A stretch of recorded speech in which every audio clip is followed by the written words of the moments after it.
What's going on, everybody? Khalip's Tech here, coming back at you with another video. In this video, we're going to be doing a quick comparison between the Motorola Moto G Stylus 5G 2022 and the Samsung Galaxy A23. Now, before we go any further, as always, I do want to remind you to go ahead and hit that subscribe button. And if you want to learn more about either of these phones individually, I will be linking to several other videos about them in the description, as well as some information about pricing and availability. But with that being said, let's get into it. So with the Moto G Stylus 5G, we're getting a 6.8-inch 120Hz IPS LCD display with a resolution of 1080p, a PPI of 395, an aspect ratio of 20.5:9, and an 85.8% screen-to-body ratio. With the Samsung Galaxy A23, we're getting a 6.6-inch 90Hz PLS TFT display with a resolution of 1080p, a PPI of 400, an aspect ratio of 20:9, and an 83% screen-to-body ratio. So both of these phones do have really good displays, but the Moto G Stylus 5G does have a couple advantages. First of all, as you can clearly see here, the Moto G Stylus 5G is much larger than the A23, and this tends to be a good thing when you're consuming a lot of content. And in addition to this, with the 20.5:9 aspect ratio versus 20:9, the Moto G Stylus 5G has a slightly taller and more narrow form factor. So if you're doing something like streaming a video in landscape mode, for example, you're going to get a more immersive experience. And if you're reading an article or scrolling through social media, for example, you'll be able to fit more content on the screen without having to scroll as much. In addition to this, with a 120Hz refresh rate versus 90Hz, with the Moto G Stylus 5G, the movement on the screen is going to be a little bit faster and smoother. Now, I seriously doubt you can even tell in this video, but when you're actually using the phone, if you're doing something that involves motion on the screen, like watching a video, playing a game, something like that, you are going to get a slightly better experience. And when you're using the phone in general, it is going to feel a little bit more premium. But honestly, that being said, both phones do have above average refresh rates, so the difference isn't really going to be that noticeable. But in general, at the end of the day, again, both phones do have really good displays. But that being said, with a larger display and slightly better dimensions, the Moto G Stylus 5G is probably going to be a little bit better for most people. But on the other hand, I know not all of you like to have a really large phone, so if you want something a little bit more compact while still getting the benefits of a larger display, in that case, the Samsung Galaxy A23 is really not going to be a bad option either. Now for storage, with the Moto G Stylus 5G, we're getting 256GB of internal storage with microSD card expansion, and with the Samsung Galaxy A23, we're getting 128GB with microSD card expansion as well. So both phones do have pretty good storage. For the average user, you're really not going to go wrong with either of them. I personally feel like 128GB is plenty. In fact, even for my personal phone, I only have 128GB, and I don't even have microSD card expansion, and I still haven't had any issues myself. But that being said, I know I'm not the biggest power user out there, so if you are more of a power user, if you have a lot of apps and photos and videos and stuff like that, the Moto G Stylus 5G with double the storage of the Samsung Galaxy A23 is going to have an advantage. And again, remember, unlike a flagship phone, both of these phones do have microSD card expansion, and this is going to be great if you want to offload stuff like photos and videos, for example. Now for security features, both phones do have fingerprint scanners right here on the power keys. Definitely a great spot for a fingerprint scanner, and they both have face unlock as well. But that being said, starting with the Moto G Stylus 5G, let's go ahead and give these fingerprint scanners a try and see how well they work.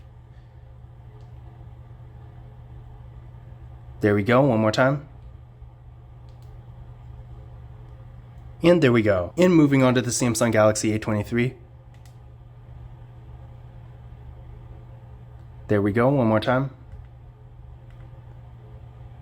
And there we go. So as you can see there, both fingerprint scanners worked real well, no issues whatsoever. And again, remember, both phones also do have face unlock, so if you want to use that instead, you always can. Now taking a look at the camera setups here, with the Moto G Stylus 5G, we got a nice looking hole punch design for the front facing camera, and this camera is 16 megapixels. Then on the back, we got a triple camera setup with a 50 megapixel main camera, an 8 megapixel ultra wide camera that also doubles as a macro camera, and a 2 megapixel depth sensing camera. With the Samsung Galaxy A23, we got a water drop notch for the front facing camera, and this camera is 8 megapixels. Then on the back, we got a quad camera setup with a 50 megapixel main camera, a 5 megapixel ultra wide camera, a 2 megapixel macro camera, and a 2 megapixel depth sensing camera. So in general, as far as features go, both of these phones have pretty much everything, including stuff like an ultra wide camera and a macro camera, so definitely great there. And as far as actual photo quality goes, they are pretty close as well. I would say in general, the Samsung Galaxy A23 does take slightly better photos just because the colors look a little bit better, but again, in general, they are really close in quality, so if you do want to get some really nice photos, then you're really not going to go wrong with either of them. For video, neither of these phones are really anything special. Both of them have a max quality of 1080p in both the rear and front cameras, but with the Moto G Stylus 5G, this phone can record at 60 frames per second, whereas the Samsung Galaxy A23 is limited to 30, so if you're recording a lot of videos, definitely keep this in mind. Now as far as RAM and processor go, with the Moto G Stylus 5G, we're getting 8GB of RAM with the Qualcomm Snapdragon 695 5G processor. With the Samsung Galaxy A23, we're getting 4GB of RAM with the Qualcomm Snapdragon 680 4G processor. So keep in mind that's another difference here. With the Moto G Stylus 5G, of course, we are getting 5G connectivity, but we're not with the Samsung Galaxy A23. Now, that being said, another thing I do want to point out is that they just released a 5G version of the Samsung Galaxy A23, but this phone in my hand is not it. This is the 4G version of the Samsung Galaxy A23 that's been out for quite a while now. I will be covering the Samsung Galaxy A23 5G as well, but as of the recording of this video, I don't have that phone yet. But that being said, between these two, if you do want 5G connectivity, the Moto G Stylus 5G is going to be the way to go. But if you don't really care, honestly, the Samsung Galaxy A23 still does have good performance, despite not being a 5G phone. Now that being said, I did run Geekbench 5 benchmark tests on both of these phones, and with the Moto G Stylus 5G, we're getting a single core score of 622 and a multi-core score of 1928. With the Samsung Galaxy A23, we're getting a single core score of 351 and a multi-core score of 1645. So clearly between the two, the Moto G Stylus 5G is going to have an advantage in performance, but in my experience, it's really not that noticeable unless you're doing higher end activities like mobile gaming, for example. And even then, the Samsung Galaxy A23, while not being nearly as fast as some of the higher end phones, still does perform really well. And honestly, again, while the Moto G Stylus 5G is a little bit faster, I guess, you're really not going to see a huge difference here. So overall, of course, if you want the faster phone of the two and you want 5G connectivity, the Moto G Stylus 5G is probably going to be a better choice. But if you just want a fast phone that works and you don't really care about 5G connectivity, keep in mind that the Samsung Galaxy A23, especially for just being a 4G phone, is actually really fast for what it is and definitely holds its own against higher end mid-range phones. Now, as far as the battery goes, both phones do have 5000 mAh batteries, so if you're looking for a phone with great battery life and longevity, you really won't go wrong with either of them. But that being said, the fast charging is a little different here. With the Moto G Stylus 5G, we're getting 15 watt fast charging, and with the Samsung Galaxy A23, we're getting 25 watt fast charging. Now, I know fast charging isn't really that important for everyone, and of course, if you leave your phone plugged in all day anyway, you probably won't even notice. But if you do have more of a mobile lifestyle, and maybe you don't always have a lot of time to charge your phone, having 25 watt fast charging versus 15 is definitely going to make at least somewhat of a difference. But that being said, in general, both phones are going to get great battery life and longevity, and I can tell you from experience, the Moto G Stylus 5G does charge up decently fast, but again, with the right fast charger, the Samsung Galaxy A23 will charge up quite a bit faster. As far as other features go, both phones do have NFC, so if you like to make contactless mobile payments using tap and pay, you can do that with either phone. Another thing to keep in mind is that with the Moto G Stylus 5G, of course, this phone does have a stylus, whereas the Samsung Galaxy A23 doesn't. So if you want a phone that has a stylus, but you don't want to spend the money on something like a Samsung Galaxy S22 Ultra, the Moto G Stylus 5G is going to be a great choice. But in conclusion, which of these phones is better? In general, while this is actually pretty close, I would say overall the Moto G Stylus 5G is the better device here. First of all, this phone has a larger display and a taller and more narrow form factor, and this is going to give you a great experience when you're consuming content. In addition to this, with 256 gigabytes of internal storage, the Moto G Stylus 5G has double the storage of the Samsung Galaxy A23, so if you're a power user, if you have a lot of apps, photos and videos and that kind of thing, this is definitely going to be a great thing for you. The Moto G Stylus 5G also has a more powerful processor and 5G connectivity, and of course it has a stylus, which is definitely not a feature you find in every mid-range phone. But that being said, on the other hand, the Samsung Galaxy A23 is really not a bad phone either. In fact, for what it is, I found it to be really impressive. The display still does look really good. It has a 1080p resolution, and I can tell you not every phone in this price range does. And while it's not as big as the Moto G Stylus 5G, it's still decently large. So even if you're consuming a lot of content, you still are going to get a good experience with it. It also does have pretty much the same camera setup as the Moto G Stylus 5G, and again, I personally feel like the Samsung Galaxy A23 does take slightly better photos, and as far as the processor goes, while it's not quite as fast as the Moto G Stylus 5G and it doesn't have 5G connectivity, the Samsung Galaxy A23 still has surprisingly good performance. Combine this with a great battery and features like NFC, and you got a really good, affordable mid-range phone. So in general, again, if you want a phone with a stylus, the best display, fastest processor, and 5G connectivity, then of course the Moto G Stylus 5G will be the way to go. But if you're just looking for a solid mid-range phone with good performance and you don't really care about 5G connectivity, the Samsung Galaxy A23 is not going to be a bad option either. But this concludes my comparison between the Motorola Moto G Stylus 5G 2022 and the Samsung Galaxy A23. Again, if you want to learn more about either of these phones individually, I will be linking to several other videos about them in the description, as well as some information about pricing and availability, because this is always changing. But that's it for this video. If you enjoyed it and found it useful, be sure to give it a thumbs up and hit that subscribe button. Don't forget to follow Kalipis Tech on Twitter and Instagram, and as always, I will see you in the next video.